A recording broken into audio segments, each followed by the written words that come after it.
Hey everyone, I have name 248 here. This is a post commentary of the Lunatic 1cc of Undefined Fantastic Object I got literally like 10 minutes ago. It's 3 in the morning. Let's go. I said let's go. So I'll start by explaining a bit about how the systems in this game work.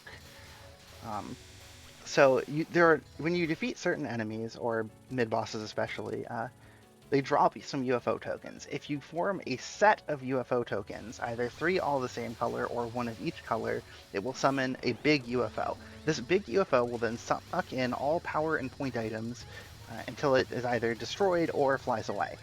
If it fills up, it drops something, and if you break it, it drops something else.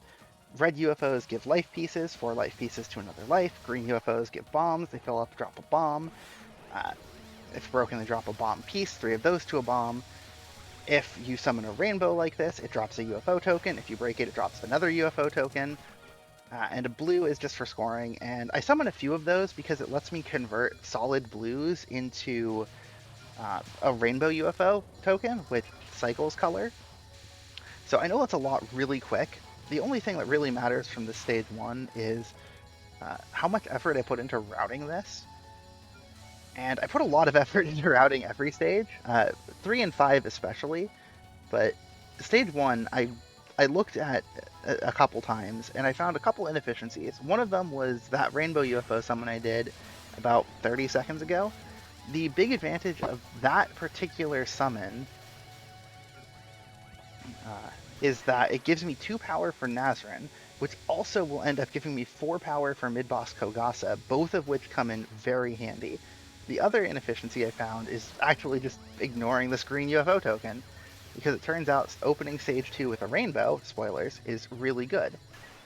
Uh, Nazrin is used to be a bit of a filter, especially when I was first going for this clear over a decade ago. Like, I played these games very heavily back in 2010, 2011, 2012, but the last thing I really did of any note was my Mountain of Faith Lunatic No Bomb clear that I got in 2014. And I basically did nothing other than a couple casual runs of 15 and 16 after that. I mean, until recently, where I had a reason to play Impossible Spellcard again. The game was fun. Like, it reminded me how fun these were. So I decided I was going to go for this clear before playing the new stuff.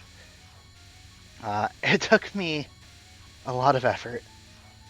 Uh, anyway, back when I was first going for this in 2012, after I continued spammed my way to unlock all the stages, I remember that gold sign metal detector was kind of a big filter. I had no consistency at it, and I wasn't willing to save the bomb.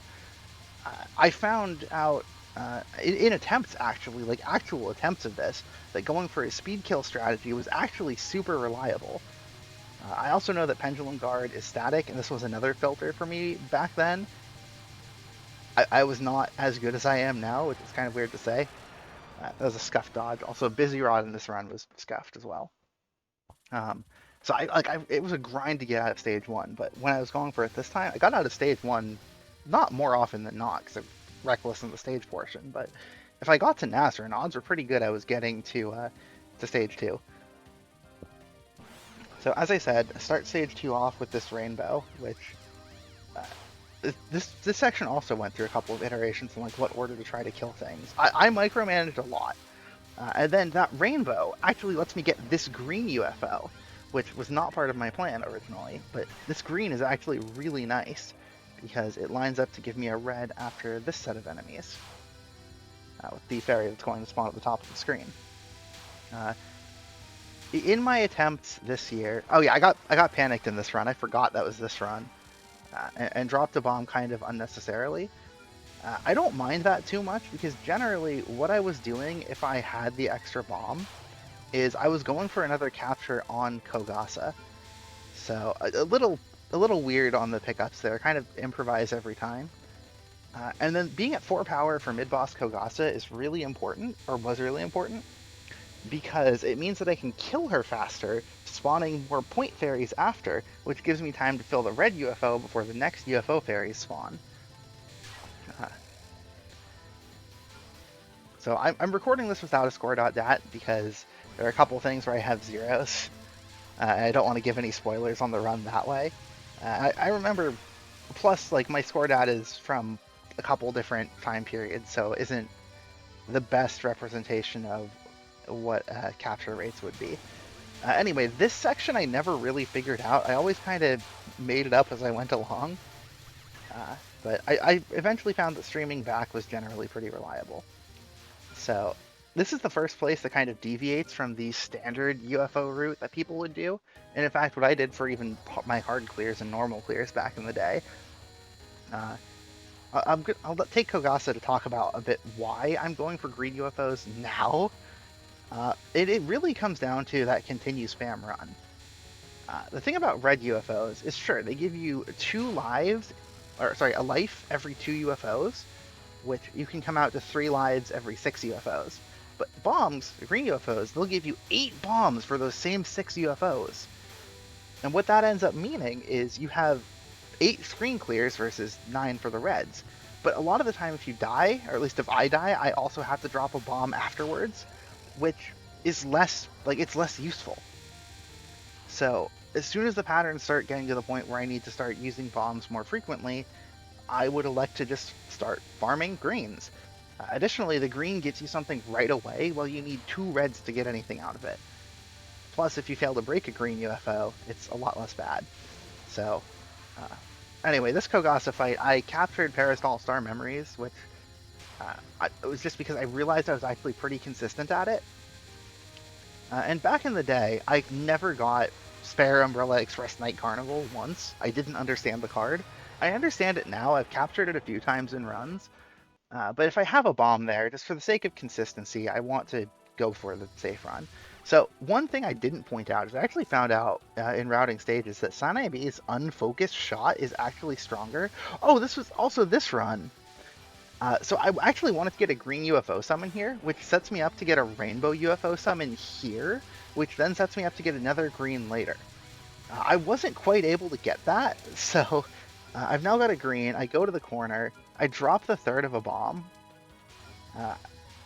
UFO flies away, but because I know how to deal with this section from like knowing the speed kill, I can actually just pretty safely deal with it. Again, fairy gets away.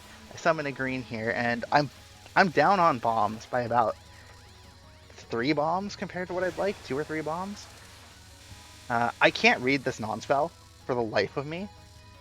There's just no point going for it, and this is going to start becoming a recurring pattern for me with this clear. Like, there are patterns that I can do, but nowhere near consistently enough to be worth going for in a run like this when I have spare resources. This was also a really weird capture of this spell. I always go for a cap on this, and if I feel like I'm in an impossible situation, I'll drop the bomb. But in this case, I had less bombs, so I really wanted it.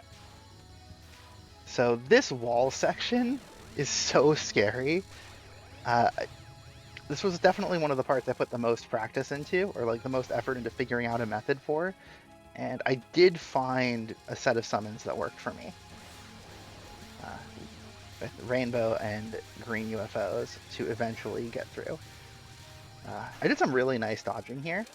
And then this ending section, I like being able to get into it without a bomb, but I don't want to miss the UFOs because it's really annoying if I don't get the UFO summon on this fairy. But again, I don't know how to convert this. So I just loiter near the UFO, and I do kind of spam bombs a bit here, but I think that's fine, honestly.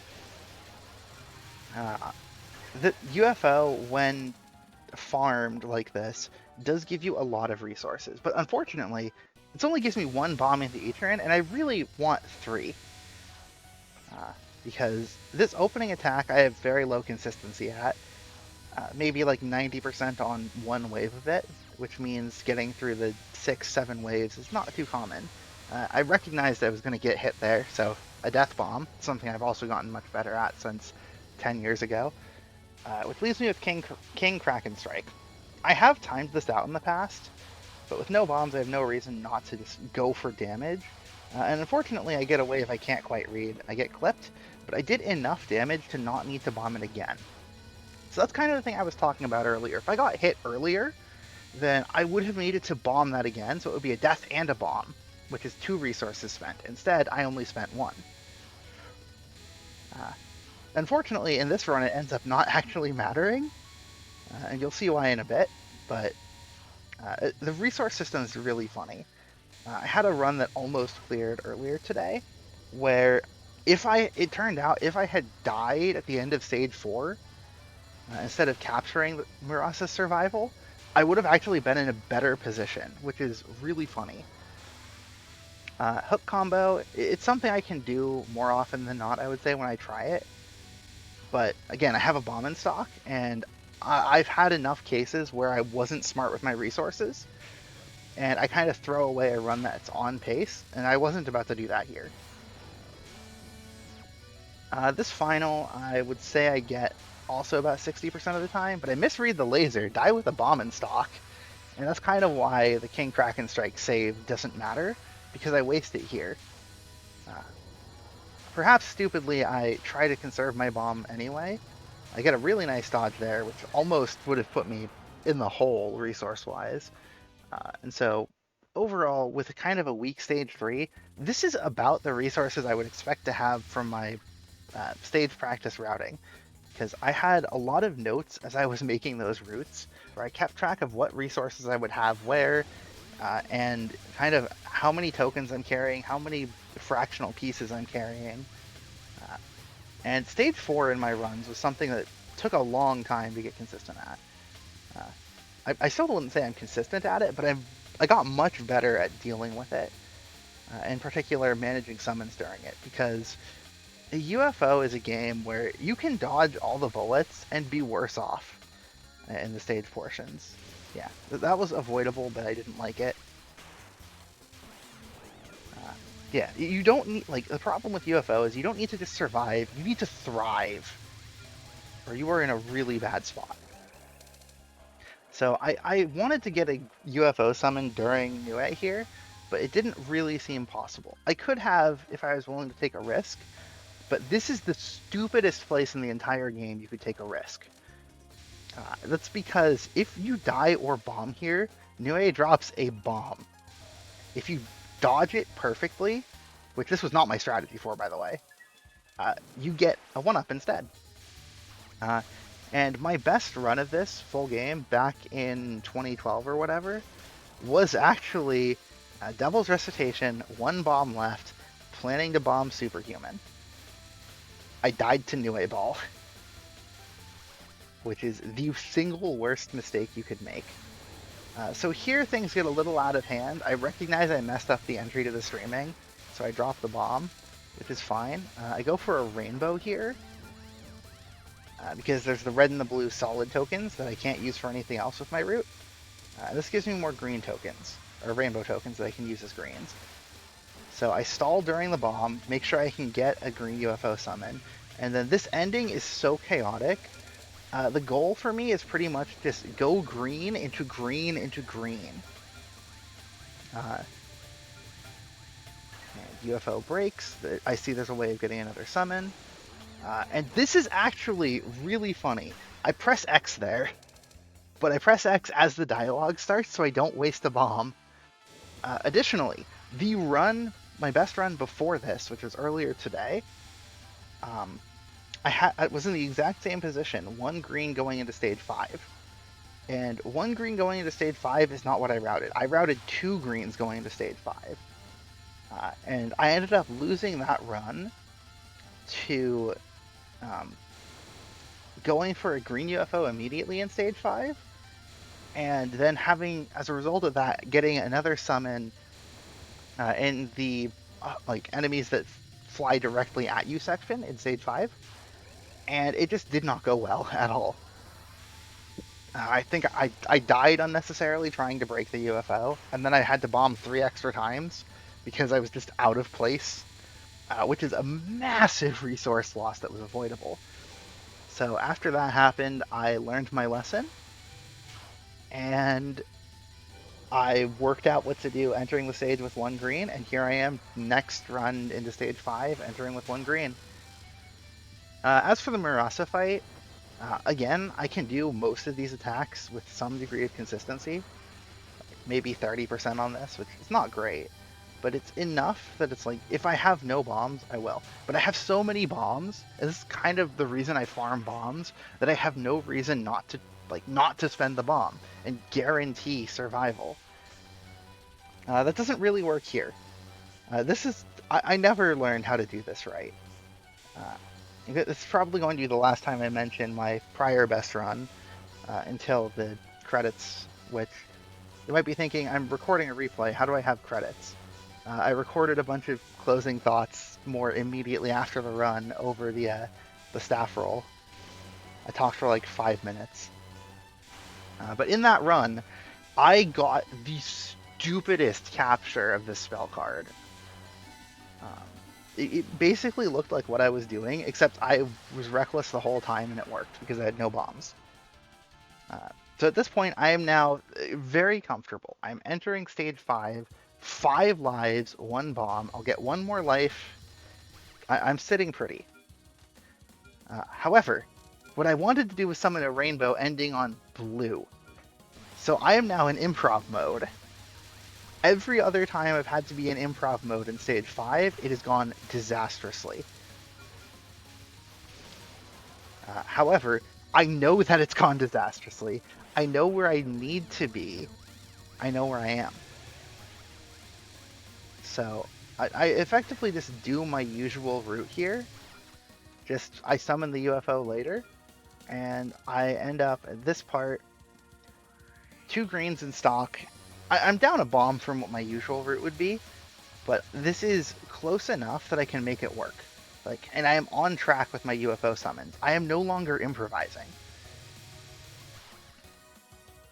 However, I got a bit unlucky there. I want the blue UFO to go to the left. I might have actually been able to break the UFO there, but I always plan a bomb. So green-red going into Nazarene is what I want, because then I can summon a rainbow easily after, and without having to get 2 colors. My strategy for this is basically try to dodge the non-spell as long as I can, with the hope that I can capture it and conserve a bomb. Not happening here, and unfortunately this is something that has screwed me over in the past. If you have a bomb active at the start of a spell card, then that bomb will do no damage. You will do no damage basically while that bomb is active. Which here I was fortunate enough to not get screwed, because Greatest Treasure has a small enough life bar.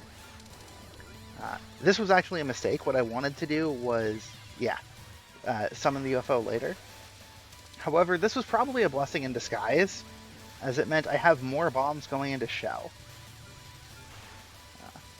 I probably could have gotten another rainbow here, but I didn't want to risk it. I wanted another green. Which you'll see, I missed the green because the UFO turns. And I do summon the green here, which turns out to be a really good call because I end up filling the UFO by accident. So 5 lives, 2 bombs for Shell. I always wanted to have 3 here. And because of that, it's because I can't do the second non with any consistency. And I definitely can't do Radiant Treasure Gun. But I could do the first non. The red lasers are the things that usually get me, and I read them correctly here. So yeah, a little early on that bomb. You really want to delay it longer to cancel more waves, but that's fine. So shows second non. Nope. Especially the overlap. You just delay the bomb and the pattern's gone. At least with Sanai B. Sanai B is definitely the easiest shot to clear with, but oh boy, this game is not easy to clear. I honestly think that getting this clear was probably harder than Lunatic no bombs for Mountain of Faith, which is ridiculous to think about. I'm just going to let Aura of Justice play out.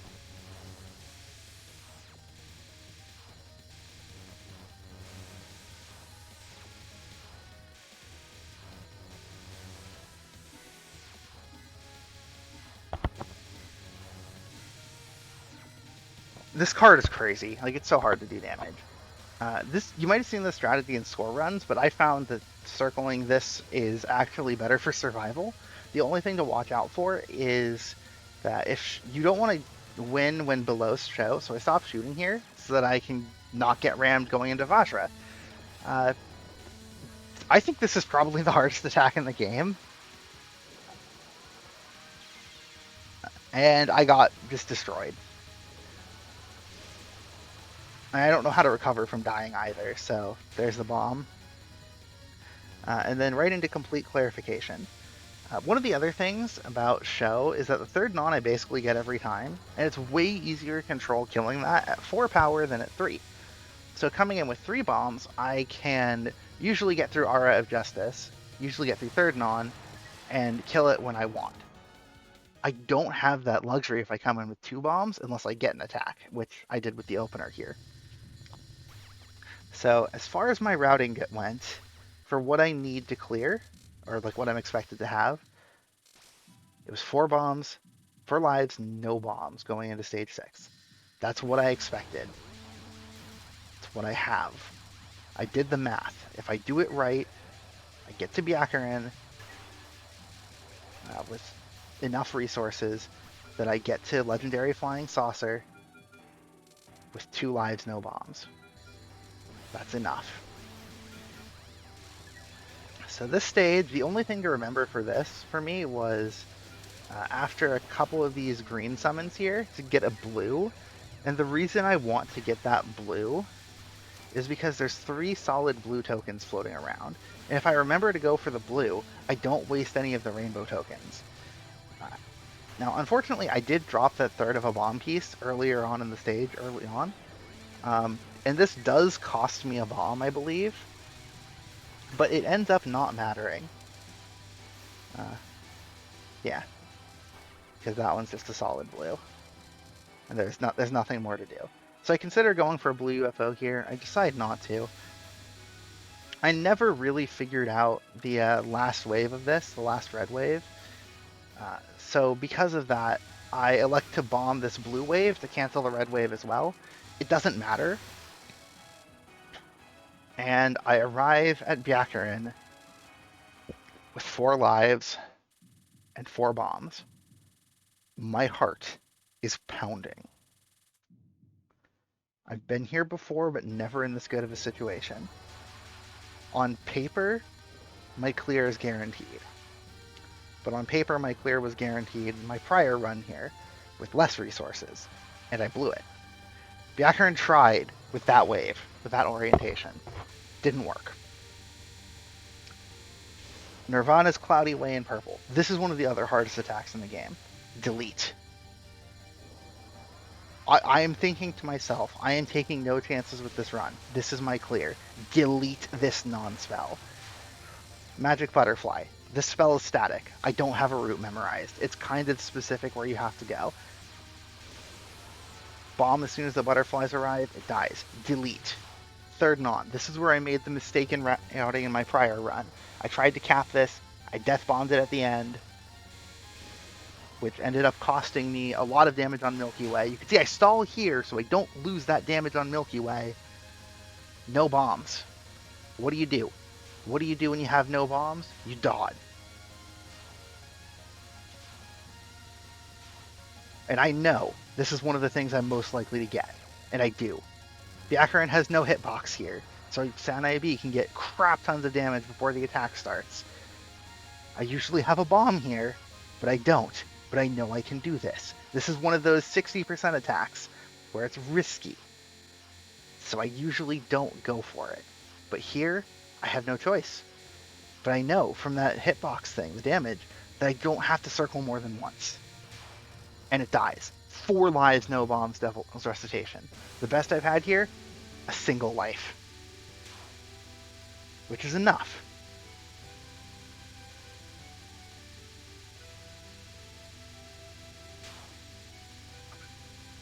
I'll let the rest of this run speak for itself.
I did it.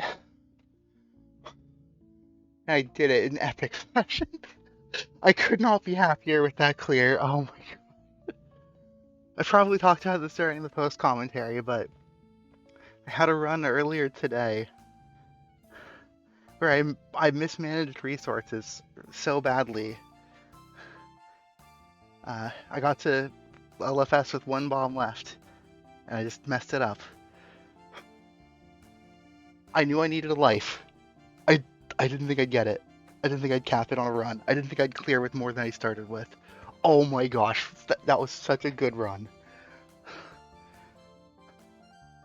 This this finishes something 10 10 years in the making, because I very nearly did this 10 years ago. Over 10 years ago, when I was last playing these games a lot. Uh, I I remember, I don't remember much of that run, but I I remember I died to Nue Ball in stage 4, had one bomb left at Devil's Recitation, and I was gonna bomb Superhuman. And I died to Devil's Recitation. And I probably talked about this during the post commentary, but my attempts, once I had stage routes figured back out again, I was having I was hitting a wall in stage 5. Then I get to Byakuren, and I have one bomb into Devil's Recitation. I'm gonna bomb Superhuman, and I died at Devil's Recitation again. Then the run I mentioned where I messed up real bad resource management, one bomb LFS, and I died. That was early. I want to give a shout out to everybody who got me here. Honestly, this was like the old MOTK crew, like the people who weren't elitists. If you were in that category, you probably know who you are. But like this includes people like Sega Kaku, probably like Nintendo Nut, Funen, Carissa. I'm forgetting so many people here. I also want to thank my friends in college who I got into the series with. Patrick for introducing it to all of us. I don't think any of us expected any of us would get this far, but here I am. Uh, my other close friends from that time, Jen, Eric, Kristen, who's unfortunately no longer with us. Like, I don't want to just dedicate this to you, but it's kind of is. But it's kind of. I wish you could have seen this run. I also want to thank like all my people who have put up with me talking about this game for the past week, just documenting all of my attempts. For to be mostly like the witness randomizer community, and AdGod especially for listening to me talk about the intricacies of stage routing for over an hour probably, like and post-mortem analysis of runs that died. If I did this 10 years ago, over 10 years ago, because I had a replay from like, I want to say it was like November 2012, it was like a stage 5 route that was kind of okay. Might have even been June, would have been 11 years ago at that point. I haven't played these games outside of like dabbling in 15 and 16 when they came out since 2014, around the time I got my Mountain of Faith LNB.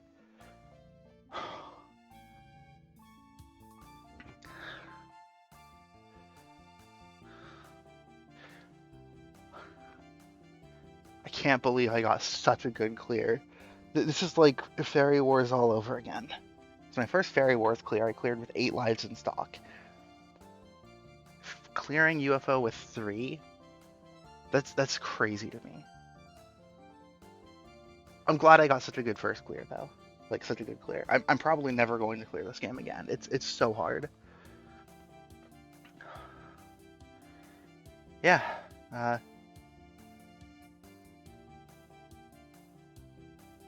did it. Like if this was 10 years ago, this would have been my last Lunatic. Last Windows era Lunatic. Now there's 4 more to go for. So will I do commentaries on those? I don't know. I've been rambling for 5 minutes. There's a lot going through my head right now. I'm just so happy. I get to unload all of this stage route information I've been holding in my head from my memory, and I get to focus on other things now. I did it. I actually 1CC'd UFO Lunatic.